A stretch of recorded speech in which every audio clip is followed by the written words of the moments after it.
Il faut savoir que la moitié des agriculteurs vont partir à la retraite dans les 10 ans qui viennent. Donc il faut préparer la relève. Il y a déjà eu 7-8 personnes qui ont pu s'installer. Une ferme exemplaire, par définition, c'est un peu un espace un peu innovant.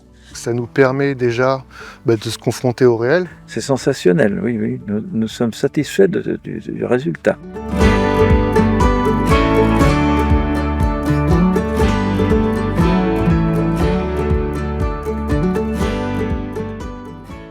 Alors ici, c'est un site où on est 3 maraîchers.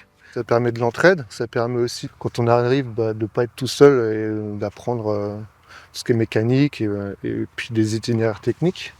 Et on dispose chacun de 6000 m² de plein champ et de 3 serres de 250 m². Plus un local, un tracteur, des outils. Tout ça, donc, c'est la propriété de la communauté urbaine.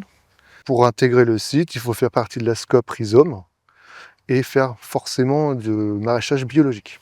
Sur la communauté urbaine, il n'y a que 0,88% des produits qui sont cultivés ici qui sont consommés sur place. Donc ça veut dire tout part à l'export. Sachant que sur le territoire, la filière maraîchère est très peu représentée, c'est 1% de la surface agricole utile. Donc on va acheter des produits hors frontières françaises, on va dire, alors qu'on a le potentiel ici.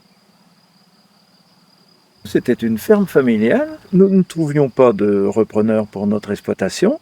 C'est inquiété de voir partir les terres maraîchères à la grande culture. On a décidé d'en faire l'acquisition sans savoir vraiment où est-ce qu'on allait avec cette opération, mais c'était de sauver la terre maraîchère. Au préalable, on s'est appuyé sur la SAFER pour mener un diagnostic foncier. De ce diagnostic a émergé cette opportunité d'une acquisition foncière à court terme. Parce qu'une fois l'acquisition réalisée, effectivement, on a passé 2 ans à savoir vers quel projet on allait, qu'est-ce qu'on allait construire.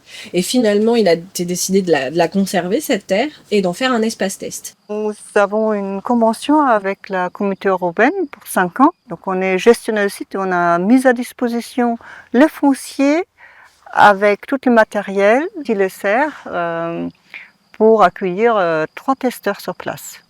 J'étais architecte pendant 15 ans à Paris puis au Havre.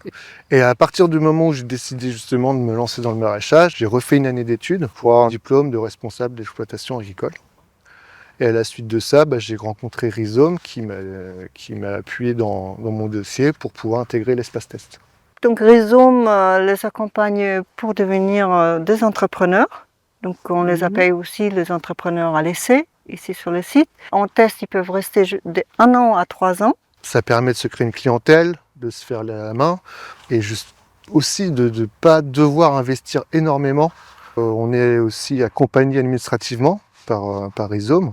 On a un numéro de SIRET, donc on facture. On a un suivi comptable.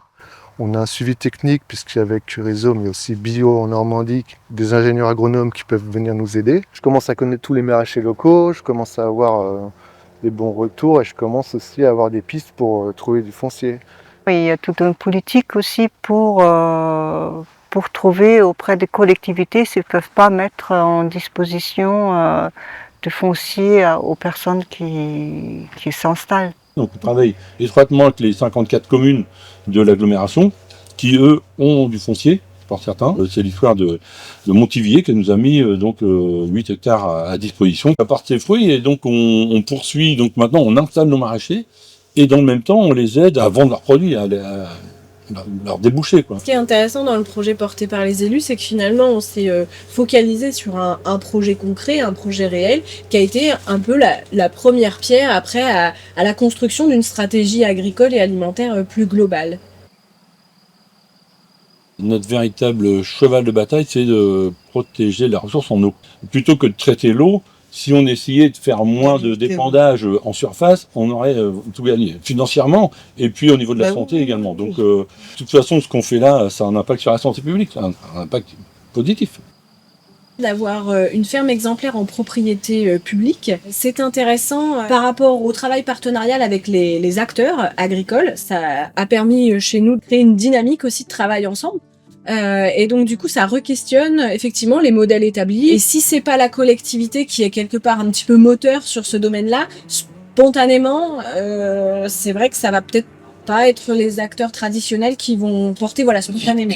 Donc il faut rassembler la profession autour de cette cause, de dire la transition agroécologique, ça concerne tout le monde et donc on est là pour vous aider, non pour mettre des freins à votre profession. Et voilà. Donc c'est un exercice un peu compliqué, hein, je l'avoue, mais c'est très intéressant. Ça nous enchante d'avoir ces jeunes qui sont là tout autour. Voilà. Et c'est un énorme soutien, surtout quand on n'est pas issu du monde agricole, et ça, enfin, je vous encourage à le faire.